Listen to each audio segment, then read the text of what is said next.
এসএসসির গণ্ডি না পেরোলেও টিকটকে ভুয়া আর্মি সেজে মেয়েদের প্রেমের ফাঁদে ফেলে বিয়ে করাই যেন নেশা 22 বছর বয়সী যুবক শান্তর।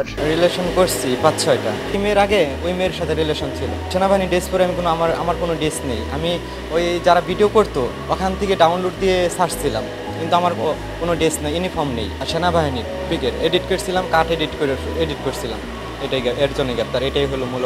পড়াশোনা করছি, এসএসসি পরীক্ষা দিইনি। আমি ফিটের দোকানে ছিলাম, মুরগির খাদ্যের ফিট। সেনাবাহিনীর ভিডিও ডাউনলোড দিয়ে নিয়ে নিজে ভয়েস দেওয়া ছাড়ছিলাম। এটা সত্য, তারা আমাকে সেনাবাহিনী ভেবে ধরে আনছে। মানে আমি শুধু হয়েই বলছি, আমাকে অন্য কোন করে আসো, কোন র্যাঙ্কিংয়ে আসো, এগুলো আমাকে কিছুই জিজ্ঞেস করেনি। তুমি আসো কিনা এটা জিজ্ঞেস করছে মেয়ের মায়, আমি খালি বলছি। ভুল করেছি এটা যে সেনাবাহিনীর টিকটকে ভিডিও বানাইয়া যখন পরিচয়টা দিছি, টিকটকে পরিচয়টা নিজের বয়সে পরিচয়টা দিছি, এটাই ভুল করেছি।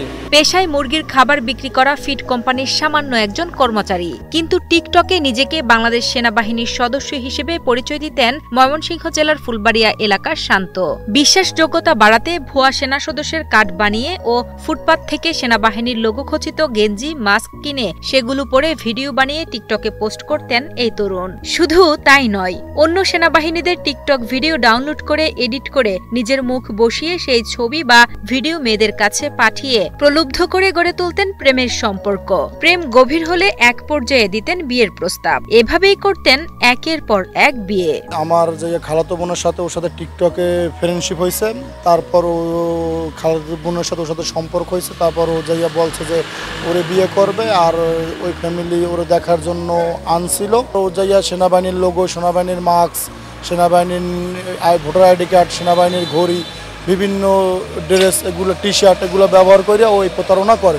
এটা আমি জানতে পারি, তারপর ওরা আমি নিয়ে আটকাই রাখি। প্রতারণা করতে যাই আমি সেনাবাহিনী, আমি চাকরি করি, আমি জব করি, আমি ফেনী ক্যাম্পে থাকি, আমি ভাইরাল আশিক স্যার আছে সেনাবাহিনীর, তার সাথে থাকি, আমি বরিশাল আছে তার নিয়ে আসবো, আমার বাবা নাই মা নাই, ঠিক আছে।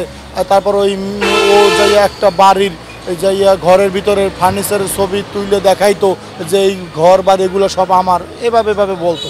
সম্প্রতি বাগেরহাট জেলার এক মেয়েকে প্রেমের ফাঁদে ফেলে গত 16 জন বিয়ে করে বিয়ের একদিনের মাথায় আরেক প্রেমিকা বরিশালের সুইটি নামের এক তরুণীকে বিয়ে করতে আসেন শান্ত। তবে বিয়ের আগেই সুইটির ভাবি পুলিশ সদস্য হওয়ায় ভুয়া সেনা সদস্যর পরিচয় দেওয়া শান্তকে ধরে ফেলেন তিনি। পরবর্তীতে শান্তকে বরিশাল সেনাবাহিনীর ক্যাম্পে হস্তান্তর করে সুইটি আক্তারের পরিবার। এই ঘটনায় প্রতারক শান্তকে বরিশাল কোতোয়ালি মডেল থানা পুলিশের কাছে হস্তান্তর করেছে সেনাবাহিনী। শান্ত হলো সেনাবাহিনীর ভুয়া পরিচয় দিয়ে বিয়ে করার জন্য আজকে আসছিল।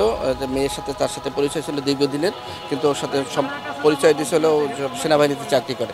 এই সুবাদে মেয়ের সাথে দেখা করার জন্য আসছে। মেয়ে বুঝতে পারছে এক পর্যায়ে সে যে প্রতারক, ভুয়া, তার নাম ঠিকানা সঠিক নেই। পরে সেনাবাহিনীর সাথে যোগাযোগ করছে, সেনাবাহিনী ওরে ধরছে, আটক করছে, আমাদের থানায় দিয়ে গেছে। এই সংক্রান্তে মামলা হয়েছে। আগামীকালকে আসামি বিজ্ঞ আদালতে প্রেরণ করা।